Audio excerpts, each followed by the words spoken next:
من يهده الله فلا مضل له ومن يضلل فلا هادي له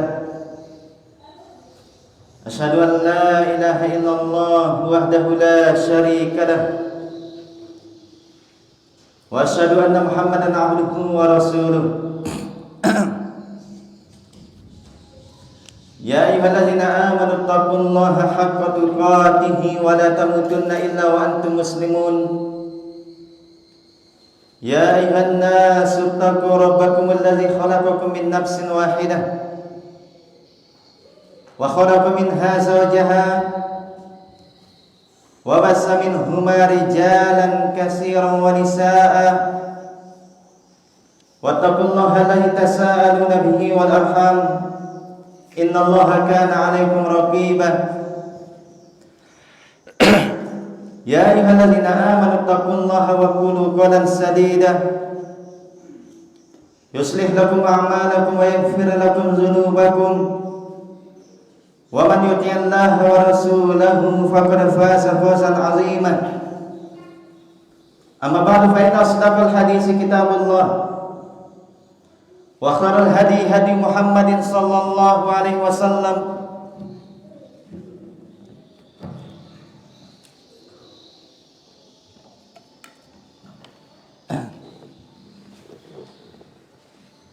وشر الأمور محدثاتها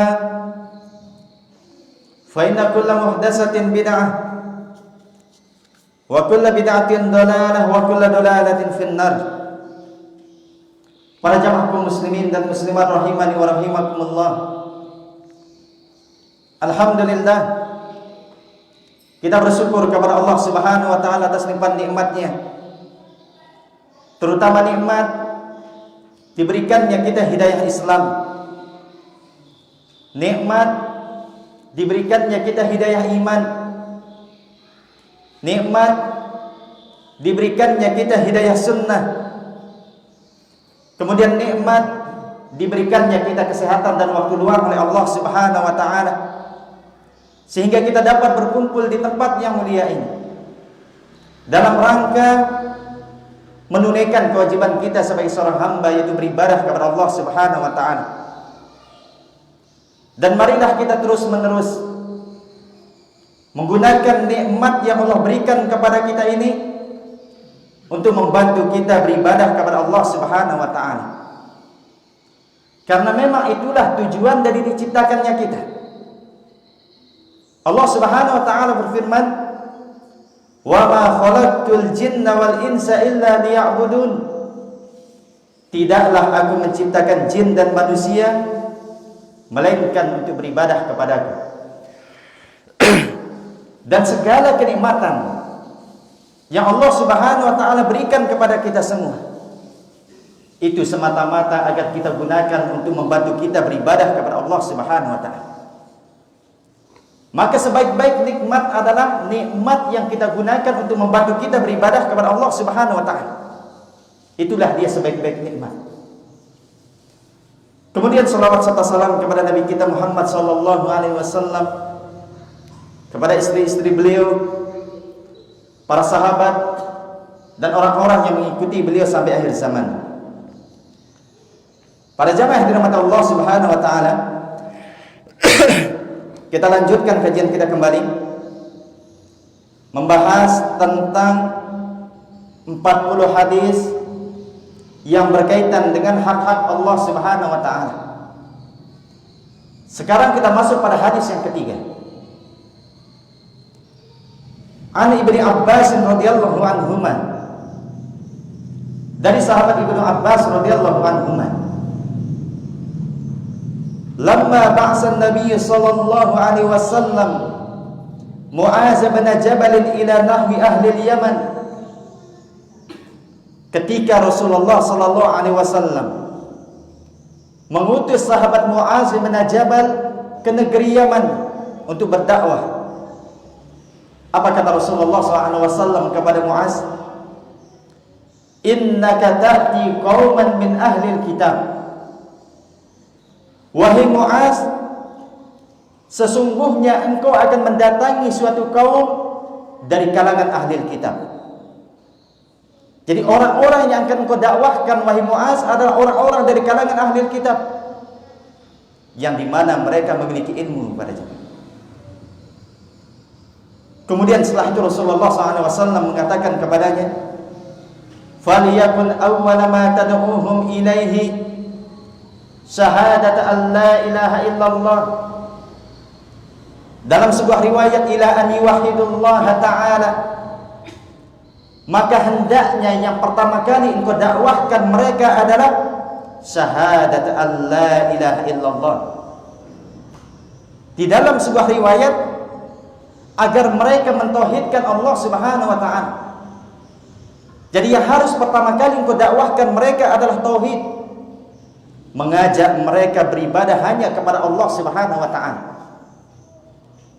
Kemudian setelah itu Rasulullah SAW mengatakan, fa iza arafu zalik fa akhbirhum anna Allah qad farada alaihim khamsa salawatin fi yaumihim wa lailatihim.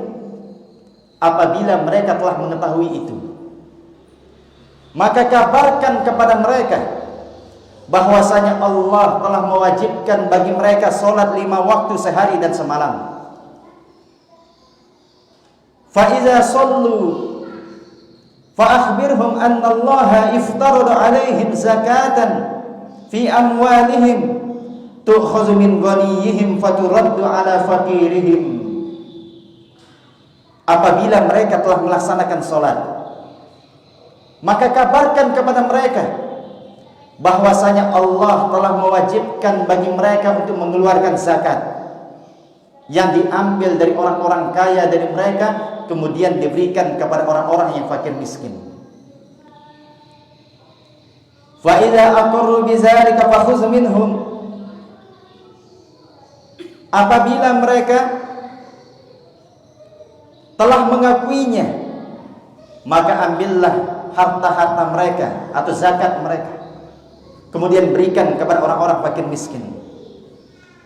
Kemudian wa tawaqqa karaim amwalin nas, dan hati-hatilah kalian, hati-hatilah engkau wahai Muaz dari mengambil harta milik mereka yang paling baik. Ya, di dalam sebuah riwayat, wattaqu da'watal mazlum, jauhilah doa orang yang terzalimi. Sesungguhnya antara dia dengan Allah Subhanahu wa taala tidak ada pembatasnya. Hadis ini para jamaah diriwayatkan oleh Imam Bukhari, begitu juga oleh Imam Muslim. Di dalam hadis ini, yaitu dari sahabat Ibnu Abbas radhiyallahu anhu, beliau mengatakan, lamma ba'asa Nabi sallallahu alaihi wasallam Muaz bin Jabal ila al-Yaman, ketika Rasulullah sallallahu alaihi wasallam mengutus Muaz bin Jabal ke negeri Yaman untuk berdakwah. Rasulullah sallallahu alaihi wasallam mengutus Muaz ke negeri Yaman pada tahun 10 Hijriah. Pada tahun 10 Hijriah. Ini sebagaimana disebutkan oleh Imam Bukhari di dalam kitab Sahihnya, di dalam kitab Al-Maghazi. Beliau mengatakan bahwasanya Rasulullah mengutus Muaz bin Jabal pada tahun 10 Hijriah. Dan ini pendapat yang paling kuat. Karena sebagian ada yang mengatakan pada tanggal 9 Hijriah, pada tahun 9 Hijriah. Namun yang paling pas adalah pada tahun 10 Hijriah. Itu tepatnya pada jamaah setahun kemudian Rasulullah sallallahu alaihi wasallam meninggal dunia. Makanya ketika Rasulullah sallallahu alaihi wasallam mengutus Muaz ke negeri Yaman, apa kata Rasulullah sallallahu alaihi wasallam? La'allaka lan tarani ba'dal yaum. Wahai Muaz, mungkin kamu tidak akan pernah melihatku setelah hari ini lagi. Muaz, mungkin kamu tidak akan pernah melihatku setelah hari ini. Akhirnya Muaz radhiyallahu anhu menangis ketika itu para jemaah. Karena dia mengetahui maksud Rasulullah SAW adalah bahwasanya sebentar lagi dia akan meninggal dunia. Dan Rasulullah SAW bukan hanya mengutus Muaz bin Jabal, Namun juga Rasulullah SAW mengutus Abu Musa al-Ash'ari ke negeri Yaman untuk berdakwah di sana, mendakwahkan orang-orang dari kalangan ahli kitab, yaitu orang-orang Nasara dan orang-orang Yahudi, agar mereka mau masuk ke dalam agama Islam. Dan kedua sahabat ini para jamaah merupakan pembesar-pembesar sahabat dan bahkan ulama-ulamanya sahabat. Termasuk siapa? Mu'az ini. Bahkan Umar radhiyallahu anhu pernah mengatakan, a'lamun nasi bil halal wal haram Mu'az bin Jabal. Orang yang paling tahu tentang halal dan haram adalah Mu'az bin Jabal. Dan dia termasuk pembesarnya para sahabat dan ulamanya para sahabat.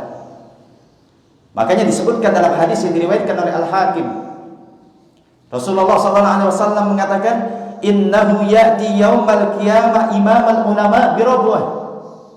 Sesungguhnya Mu'az bin Jabal ini akan datang pada hari kiamat sebagai imamnya para ulama, mereka atau dia berada di baris terdepan.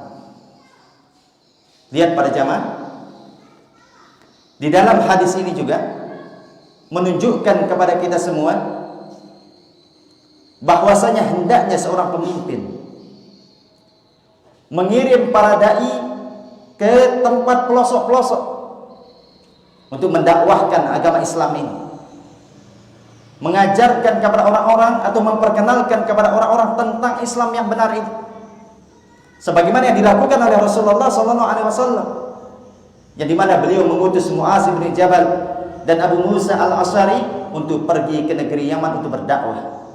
Dan ini merupakan tugas pemimpin para jamaah. Kemudian dari hadis ini juga kita dapat mengambil pelajaran bahwasanya orang-orang yang pantas untuk keluar berdakwah adalah mereka yang memiliki ilmu. Lihat siapa yang diutus oleh Rasulullah SAW? Mu'az, salah satu pembesar sahabat dan bahkan ulamanya sahabat. Abu Musa al-Ash'ari termasuk orang alimnya dari kalangan para sahabat. Jadi orang-orang yang pantas keluar untuk berdakwah adalah orang-orang yang memiliki ilmu, bukan orang-orang yang tidak punya ilmu para jemaah. Ya. Karena Allah Subhanahu wa taala berfirman, "Qul hadhihi sabili ad'u ila Allahi ala basiratin ana wa man ittaba'ani." Katakanlah wahai Muhammad, inilah jalanku. Aku mengajak kepada Allah ala basiratin, di atas ilmu. Jadi di atas ilmu para jamaah. Kemudian setelah itu Rasulullah SAW mengatakan kepada Mu'az, innaka ta'ti qauman min ahlil kitab. Wahai Mu'az, sesungguhnya engkau akan mendatangi suatu kaum dari kalangan ahlil kitab. Siapa mereka para jamaah? Orang-orang Yahudi dan Nasrani. Ini menunjukkan kepada kita para jamaah juga tentang bagaimana hebatnya Rasulullah SAW dan pahamnya Rasulullah SAW tentang fikih dakwah. Di mana Rasulullah SAW ketika ingin mengutus Mu'az bin Jabal, Rasulullah SAW menggambarkan kepada Mu'az tentang orang-orang yang akan dihadapi, tentang orang-orang yang akan dia dakwahi. Rasulullah mengatakan kepadanya, sesungguhnya engkau akan mendatangi orang-orang dari kalangan ahli kitab. Artinya kalau kalangan ahli kitab para jamaah, mereka memiliki ilmu. Ya, mereka memiliki ilmu. Karena ahli kitab adalah orang-orang Yahudi dan Nasrani, mereka punya ilmu. Rasulullah SAW mengatakan demikian kepada Mu'az agar Mu'az mempersiapkan dirinya baik dari segi ilmu maupun mental. Karena apa para jamaah? Karena yang akan dia hadapi adalah orang-orang yang berilmu. Agar jangan sampai dia keluar berdakwah, malah apa? Malah dia yang terkena subhat-subhat. Karena apa? Karena orang yang akan dihadapi adalah orang-orang yang berilmu. Makanya Rasulullah SAW menggambarkan kepada Mu'az tentang orang-orang yang akan dia dakwahi, bahwasanya mereka ada kalangan ahli kitab, orang-orang yang berilmu. Ya. Falyakun awwala ma tad'uuhum ilaihi syahadat an la ilaha illallah hendaknya yang pertama kali engkau dakwahkan mereka adalah syahadat alla ilaha illallah, bersaksi bahwasanya tidak ada Tuhan yang berhak disembah kecuali hanya Allah Subhanahu wa taala. Di dalam sebuah riwayat, ila an yuwahhidullah, agar mereka mentauhidkan Allah Subhanahu wa taala. Jadi yang pertama kali engkau dakwahkan mereka adalah tauhid. Ajak mereka agar beribadah hanya kepada Allah. Ajak mereka agar meminta hanya kepada Allah, agar sujud hanya kepada Allah, agar menyerahkan urusan mereka hanya kepada Allah, agar menyembelih hanya karena Allah, dan ajak mereka agar meninggalkan sesembahan-sesembahan selain Allah Subhanahu wa taala. Sesembahan-sembahan yang tidak bisa memberikan manfaat maupun mudarat. Jadi inilah dia kewajiban seorang hamba para jamaah, yaitu beribadah hanya kepada Allah, mentauhidkan Allah Subhanahu wa taala. Makanya lihat Rasulullah SAW di dalam hadis ini ketika mengutus Mu'adz bin Jabal ke negeri Yaman, apa kata Rasulullah? Yang pertama kali engkau dakwahkan mereka, wahai Mu'adz, beribadah kepada Allah, agar mereka mentauhidkan Allah Subhanahu wa taala. Karena memang tauhid merupakan kewajiban yang pertama kali bagi seorang hamba. Makanya kalau kita perhatikan kisah para anbiya alaihi wassalatu wassalam, bagaimana mereka berdakwah kepada Allah Subhanahu wa taala. Mereka semua memulai dakwah mereka dengan dakwah tauhid. Tidak ada yang memulai dakwahnya dengan apa? Misalnya melarang orang berzina, melarang orang minum khamr. Semua mereka mengajak dakwahnya apa? Semua mereka mengajak manusia agar mentauhidkan Allah Subhanahu wa taala, karena tauhid merupakan kewajiban pertama kali bagi seorang hamba. Makanya Allah Subhanahu wa taala berfirman, "Wa laqad ba'atsna fi kulli ummatin rasulan an i'budullaha wajtanibut taghut." Sungguh kami telah mengutus pada setiap umat itu seorang rasul. Untuk apa? Mengajak manusia beribadah hanya kepada Allah, artinya mentauhidkan Allah dan meninggalkan sesembahan-sesembahan selain Allah. Allah Subhanahu wa taala juga berfirman, "Wa ma arsalna min qablika min rasulin illa nuhi ilaihi annahu la ilaha illa ana fa'budun." Tidaklah kami mengutus sebelummu wahai Muhammad seorang rasul, melainkan kami perintahkan kepadanya bahwasanya tidak ada Tuhan yang berhak disembah kecuali hanya saya, dan sembahlah saya. Lihat, semua nabi memulai dakwahnya dengan dakwah tauhid. Karena tauhid merupakan kewajiban yang pertama kali bagi seorang hamba. Lihat nabi-nabi yang lainnya. Lihatlah Nabi Syuaib. Apa kata Allah Subhanahu wa taala? Wa ila Madyan akhahum Syuaiban. Kepada Madyan yang dimana saudaranya Syuaib. Syuaib mengatakan kepadanya, wa qala ya qaumi ibudullaha ma lakum min ilahin ghairuh. Apa kata Nabi Syuaib? Wahai kaumku, sembahlah Allah. Kalian tidak memiliki sesembahan kecuali hanya Ia. Begitu juga nabi yang lainnya, Nabi Hud alaihi salam. Apa kata beliau? Qala ya qaumi ibudullaha ma lakum min ilahin ghairuh. Wahai kaumku, sembahlah atau beribadahlah hanya kepada Allah. Kalian tidak memiliki sesembahan yang berhak disembah kecuali hanya Ia. Nabi Nuh alaihi salam berdakwah selama 950 tahun. Ia mengajak kaumnya untuk beribadah hanya kepada Allah, mentauhidkan Allah Subhanahu wa taala. Beliau mengatakan, ya qaumi ibudullah ma lakum min ilahin ghairuh. Wahai kaumku, sembahlah Allah. Kalian tidak memiliki sesembahan yang berhak disembah kecuali hanya Allah Subhanahu wa taala. Lihat para nabi, para jamaah. Semua mereka memulai dakwahnya dengan dakwah tauhid. Karena memang tauhid merupakan kewajiban pertama kali bagi seorang hamba. Ya.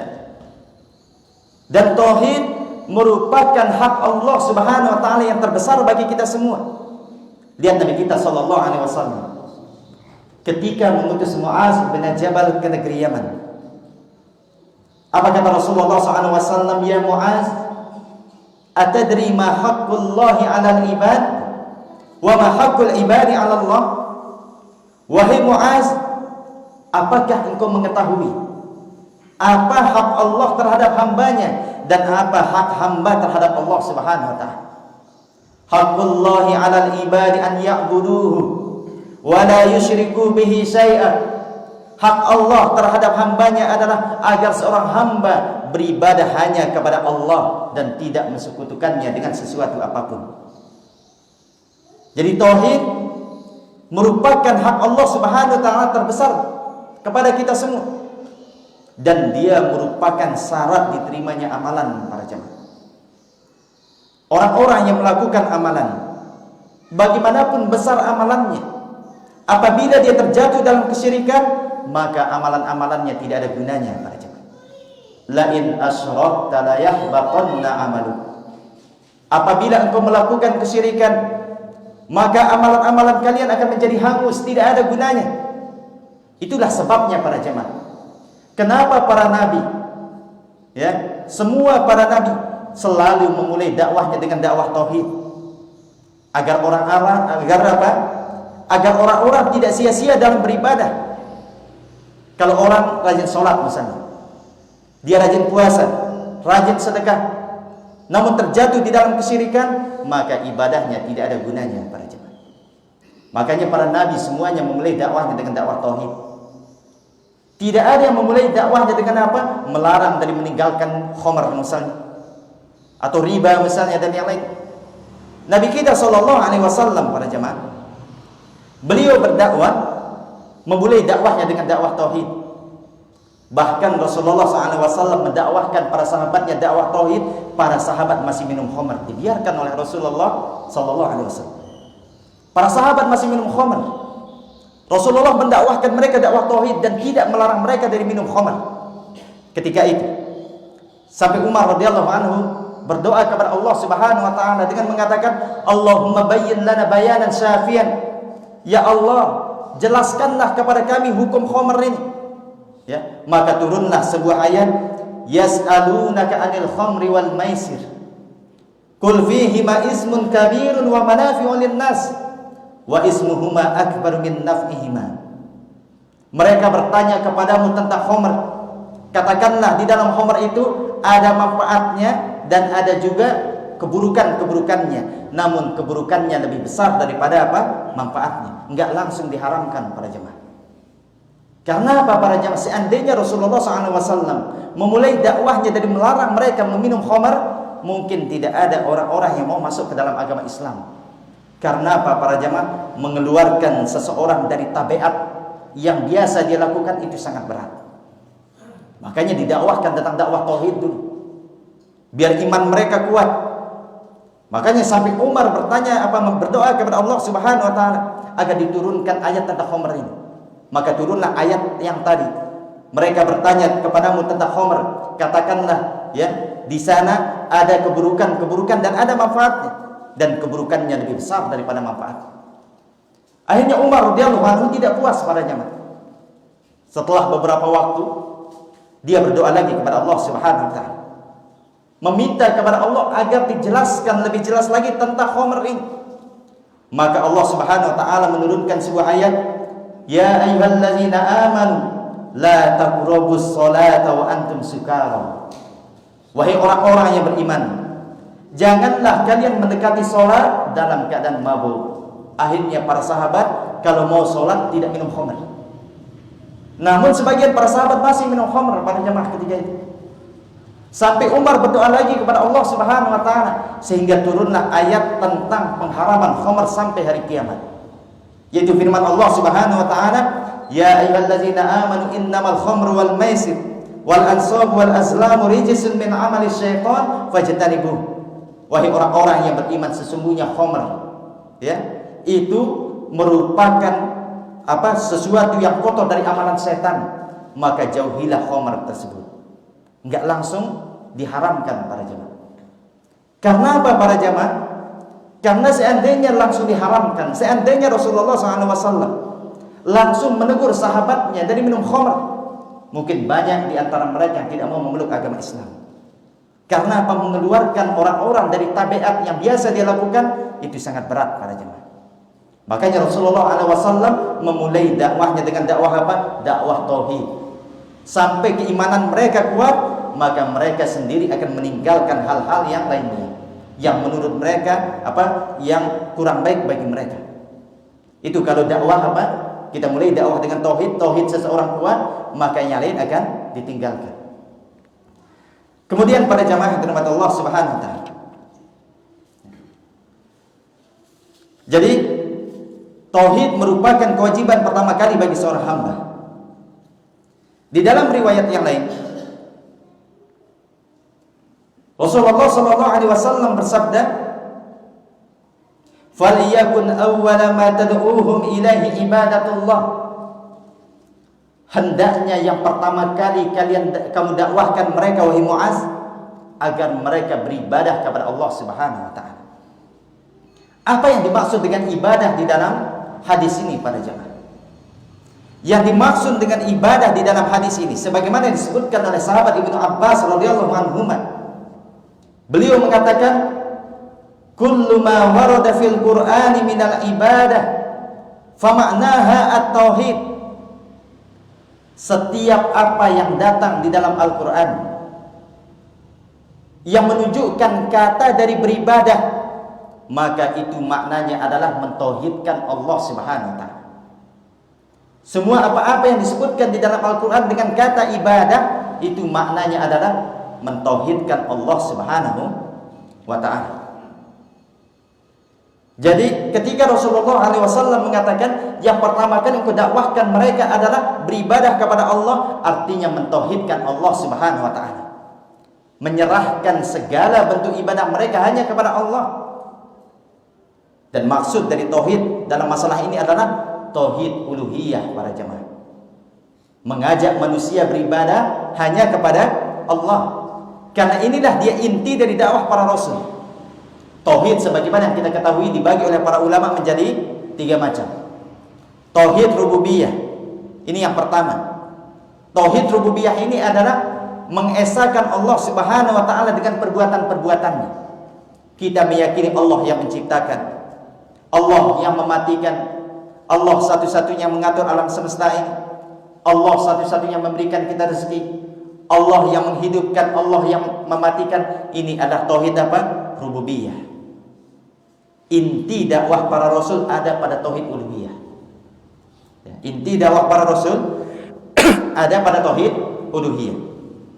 Tauhid uluhiyah adalah mengesahkan Allah dengan menyerahkan segala bentuk ibadah kita hanya kepada Allah.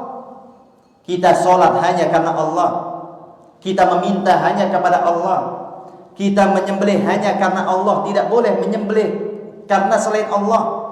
Menyembelih karena patung misalnya, atau menyembelih karena penghuni lautan.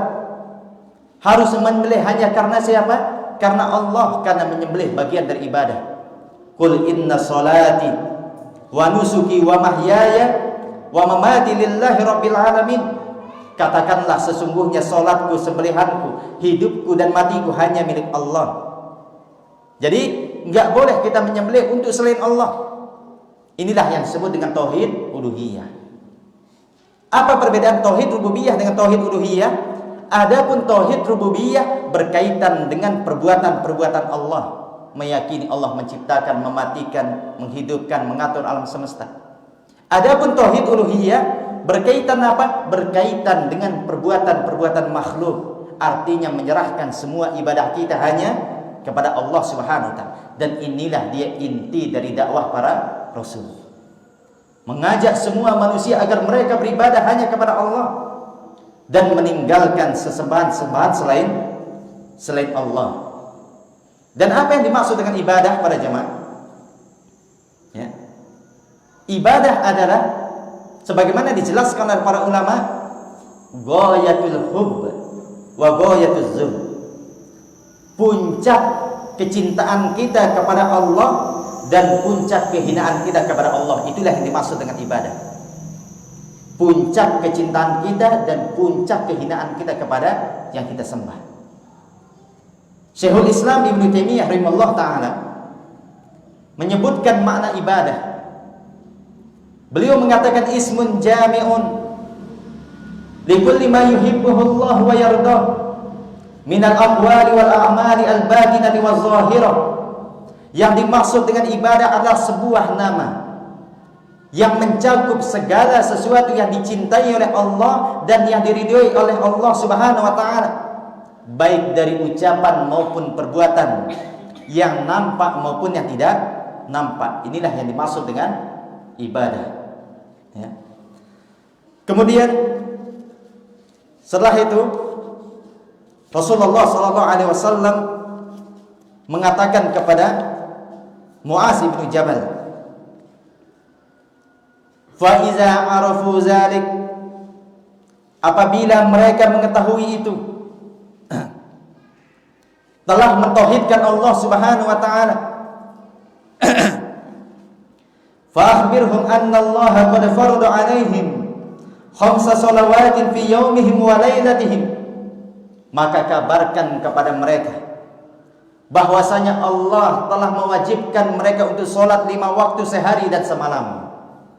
Jadi kalau orang-orang telah mentauhidkan Allah dengan tauhid rububiyah, dia meyakini Allah yang menciptakan, Allah yang mengatur alam semesta, Allah satu-satunya menghidupkan, Allah satu-satunya memberikan rezeki, dan dia juga mentauhidkan Allah dengan tauhid uluhiyah, menyerahkan ibadahnya hanya kepada Allah Subhanahu wa taala, dengan mentauhidkan Allah dengan tauhid al-asma wa sifat, meyakini nama-nama dan sifat-sifat Allah Subhanahu wa taala. Setelah itu kabarkan kepada mereka bahwasanya Allah telah mewajibkan mereka sholat 5 waktu sehari dan semalam. Dan di mana sholat ini pada jemaah merupakan ibadah yang paling penting setelah syahadat. Makanya Rasulullah SAW ketika mengutus Mu'az ke negeri Yaman, Rasulullah mengatakan kalau sudah mereka bertauhid, maka kabarkan mereka ada kewajiban lain, yaitu sholat 5 waktu. Sholat ini merupakan ibadah yang sangat penting kepada jemaah. Ibadah yang satu-satunya ibadah yang Allah Subhanahu wa taala perintahkan nabinya secara langsung tanpa melalui perantara. Ibadah-ibadah yang lain melalui perantara Jibril para jemaah. Ya. Adapun ibadah salat, Allah Subhanahu wa taala mi'rajkan nabinya Muhammad sallallahu alaihi wasallam ke langit, berbicara secara langsung dengan Allah Subhanahu wa taala, sehingga diwajibkanlah untuk melaksanakan salat 5 waktu sehari dan semalam. Jadi dialah satu-satunya ibadah yang Allah perintahkan nabinya secara langsung tanpa melalui perantara. Makanya ibadah solat ini merupakan ibadah yang sangat penting kepada jemaah. Dia merupakan tiangnya agama. Jadi mana kalau tiang rusak para jemaah, maka yang lain akan menjadi rusak. Makanya Rasulullah SAW mengatakan, buniyal Islamu ala khamsin. Islam itu dibangun di atas 5 pondasi. Di antaranya adalah yang kedua, wa iqamis shalah, dirikanlah salat. Dan salat ini para jemaah merupakan perkara yang terakhir dicabut dari seorang hamba nanti, dari urusan agamanya nanti pada hari kiamat. Rasulullah SAW mengatakan, awwalu ma yurfa'u minan nasi al-amanah. Yang pertama kali dicabut dari seorang hamba nanti pada hari kiamat adalah amanah. Ketika orang-orang tidak ada yang bisa diberikan amanah pada jemaah. Semua mereka berkhianat. Kalau diberikan amanah, maka itu termasuk tanda-tanda hari kiamat. Kemudian wa akhiru ma yabqa min dinihim as-shalah. Yang terakhir dicabut dari hati seorang hamba, dari diri seorang hamba nanti pada hari kiamat adalah salat. Ketika semua manusia nanti tidak ada yang mengerjakan salat, barulah akan terjadi hari kiamat. Akan terjadi hari kiamat. Dan dialah yang pertama kali akan dihisab dari diri seorang hamba, dari amalan seorang hamba. Dia yang terakhir dicabut, dia yang pertama kali dihisab nanti pada hari kiamat. Makanya Rasulullah SAW menyebutkan dalam hadis yang diriwayatkan oleh Imam Tirmizi, Rasulullah SAW bersabda, awwalu ma yuhasabu bihil 'abdu yaumal qiyamah min 'amalihi as-shalah. Yang pertama kali dihisab dari amalan seorang hamba nanti pada hari kiamat adalah salat. Ini yang pertama kali dihisab pada jemaah. Dan salat ini merupakan pembeda antara kita dengan orang kafir.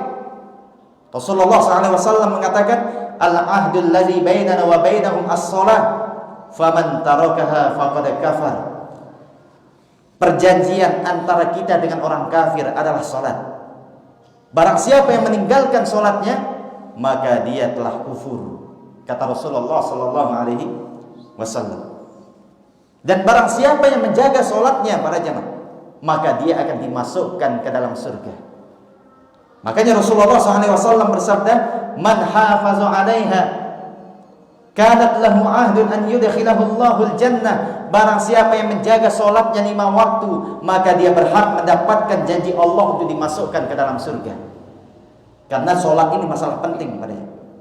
Dan salat ini akan menjadi penerang, cahaya dan penyelamat bagi kita nanti pada hari kiamat. Rasulullah SAW juga menyebutkan, "Man hafaza 'alaihinna kanat lahu nuran wa najatan wa burhanan yaumal qiyamah." Barang siapa yang menjaga salatnya, salat itu akan menjadi penerang, cahaya dan bukti bagi dia nanti pada hari kiamat. Namun barang siapa yang menyia-nyiakan salatnya para jemaah, maka dia akan dilemparkan ke dalam neraka. Ya. Bahkan para ulama ketika menjelaskan tentang orang yang meninggalkan salat bermalas-malasan, ya, khilaf terjadi, perselisihan yang sangat kuat di sini dalam masalah ini oleh para ulama. Sebagian mereka mengatakan dia tetap kafir, keluar dari Islam dan harus bertobat. Sebagian mengatakan apa? Dia tidak kafir. Ya, namun masalah sholat ini masalah yang penting para jamaah. Ya, Rasulullah SAW mengatakan, "Al-ahdul ladzi bainana wa bainahum as-shalah, faman tarakaha faqad kafar." Itu dapat menjadikan kita kufur. Perjanjian antara kita dengan orang kafir adalah salat. Barang siapa yang meninggalkannya, maka dia akan menjadi kufur. Kemudian setelah itu Rasulullah SAW mengatakan, "Fa iza sallu," apabila mereka telah melaksanakan salat, "fa akhbirhum anna Allah iftarada 'alaihim zakatan fi amwalihim tu'khazu min ghaniyihim faturaddu 'ala faqirihim." Kalau mereka telah melaksanakan salat, maka kabarkan mereka yaitu penduduk Yaman bahwasanya Allah telah mewajibkan mereka agar apa? Mengeluarkan zakat harta mereka, diambil dari orang-orang yang kaya dari mereka, kemudian diberikan kepada orang-orang miskin dari mereka. Sebagaimana firman Allah Subhanahu wa taala, "Khudz min amwalihim shadaqatan tutahhiruhum wa tuzakkihim biha." Ambillah dari harta-harta mereka apa? Shadaqatan, sedekah. Zakatnya ambil untuk mensucikan mereka. Ya. Jadi kewajiban yang setelah sholat adalah apa? Diwajibkan mengeluarkan zakat. Jadi mana zakat ini? Ya, diambil dari orang-orang yang kaya yang memiliki harta sampai nisabnya, kemudian diberikan kepada orang-orang fakir miskin.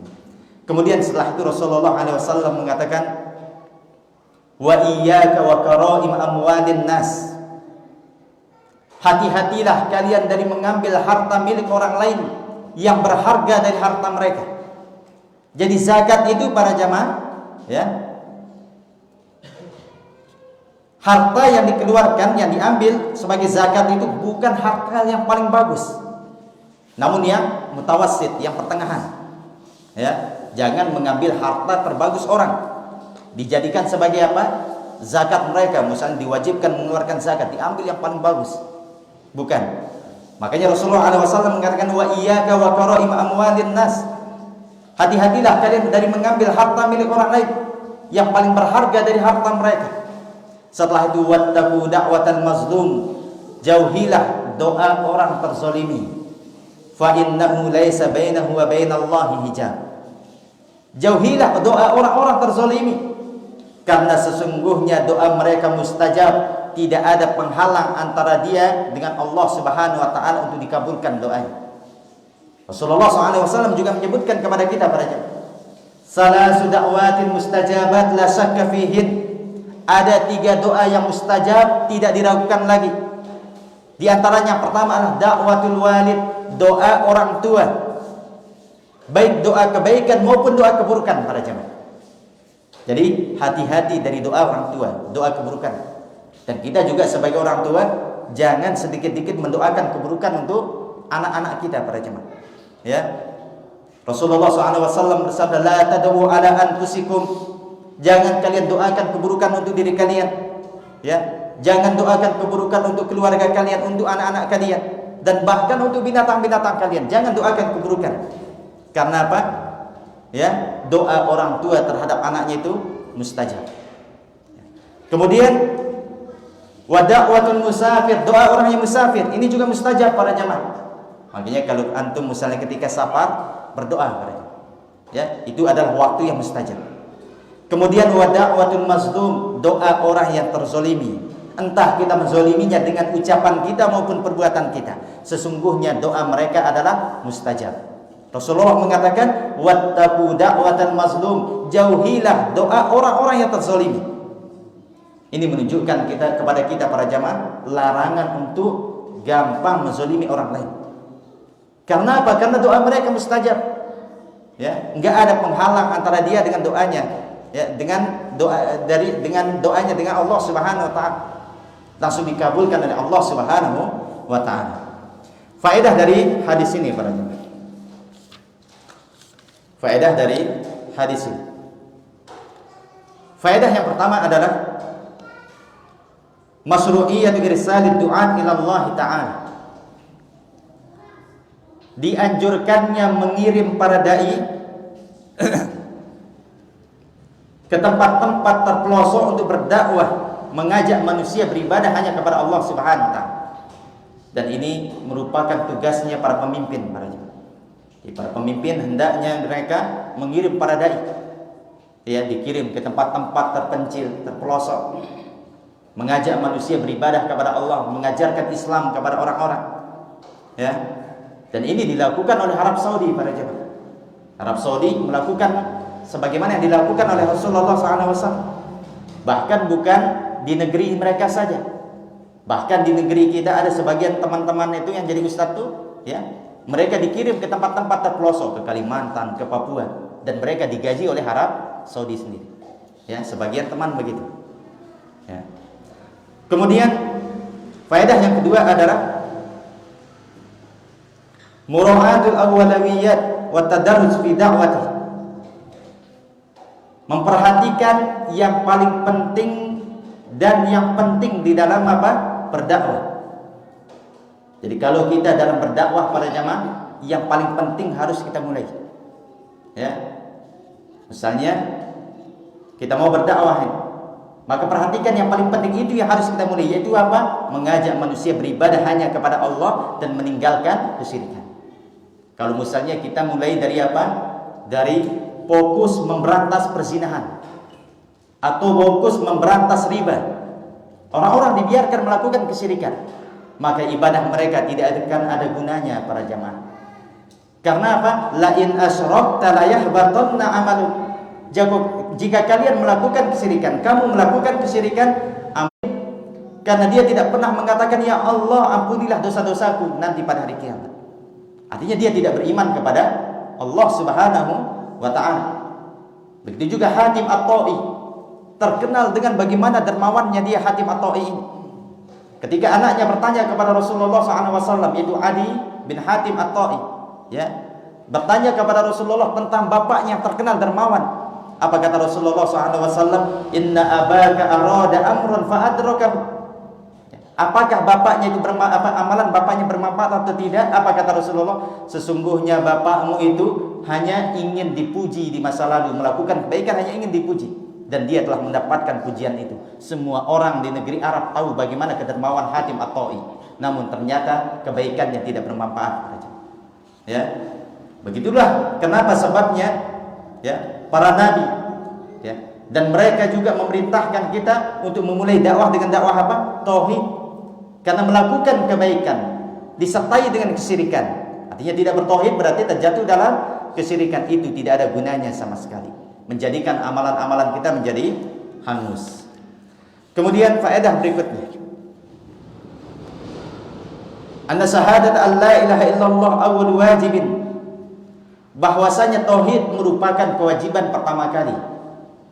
Tauhid merupakan kewajiban pertama kali, dan dia juga kewajiban kita yang terakhir. Makanya Rasulullah mengatakan man kana akhiru kalamihi la ilaha illallah dakhala jannah. Barang siapa yang akhir ucapannya kalimat la ilaha illallah, maka dia akan masuk surga. Ya.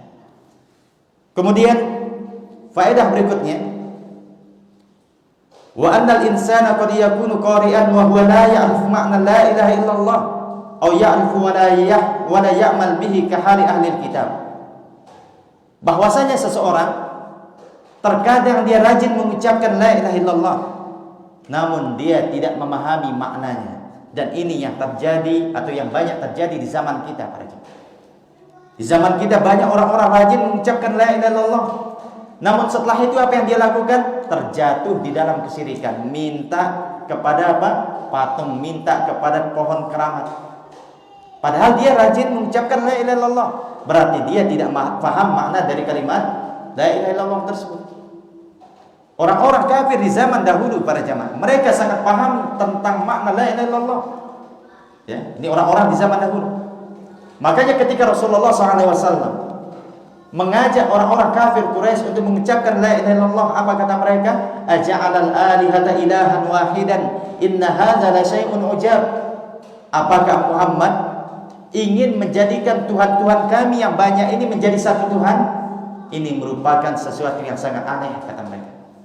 Artinya mereka mengetahui para jamaah, kalau mereka mengucapkan la ilaha illallah, berarti mereka harus meminta hanya kepada Allah, enggak boleh meminta kepada yang lain. Mereka harus sujud hanya kepada Allah, enggak boleh sujud kepada yang lain. Mereka harus bertawakal hanya kepada Allah, enggak boleh bertawakal kepada yang lainnya. Ya.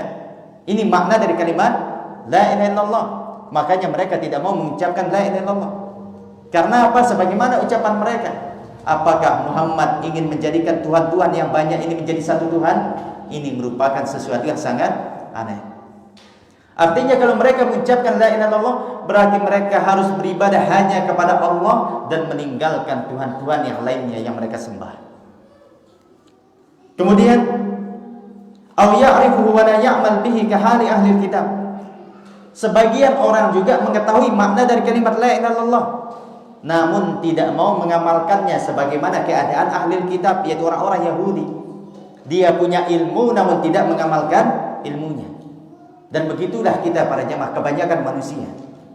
Ya, entah jahil atau dia tahu tapi tetap dilakukan karena apa? Ittiba'ul hawa, mengikuti hawa nafsunya.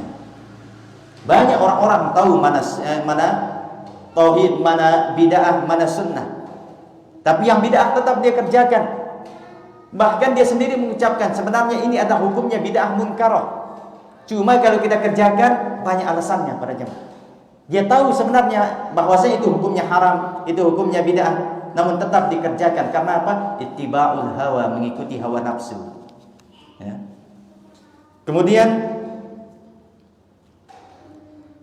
faedah berikutnya, bahwasanya mendakwahkan orang-orang yang berilmu beda dengan mendakwahkan orang-orang awam atau orang-orang jahil. Karena apa para jamaah? Karena orang-orang berilmu punya subhat-subhat. Dia punya apa? Subhat. Makanya Rasulullah SAW ketika ingin mengutus Mu'adz bin Jabal ke negeri Yaman, Rasulullah menggambarkan kepada dia tentang orang-orang yang akan dia dakwahi. Bahwasanya dia dakwahi adalah orang-orang yang berilmu, orang-orang dari kalangan ahli kitab.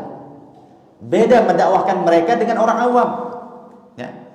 Kalau yang didakwahkan adalah orang-orang berilmu, ya bisa jadi dia akan dibantah nanti. Dan subhatnya lebih kuat daripada apa yang ilmu yang dia miliki. Makanya Rasulullah mengatakan yang kamu dakwahkan nanti adalah orang-orang ahli kitab, orang-orang berilmu. Jadi disuruh agar Mu'adz ini persiapan dari segi ilmu atau dari segi mental. Ya, jadi beda mendakwahkan orang berilmu daripada orang yang tidak berilmu. Dan yang namanya subhat itu sangat berat para jamaah. Ya, sebagaimana yang disebutkan oleh Imam Az-Zahabi, al-qulubu dha'ifah wa syubhu khattafah. Hati ini lemah, subhat itu cepat menyambar. Ya. Kemudian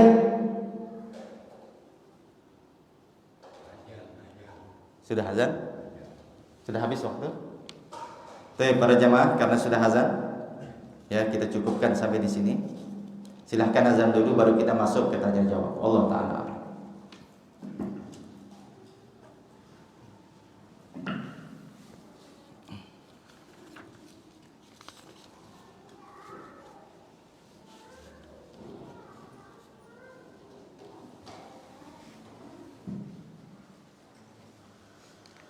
Allahu Akbar, Allahu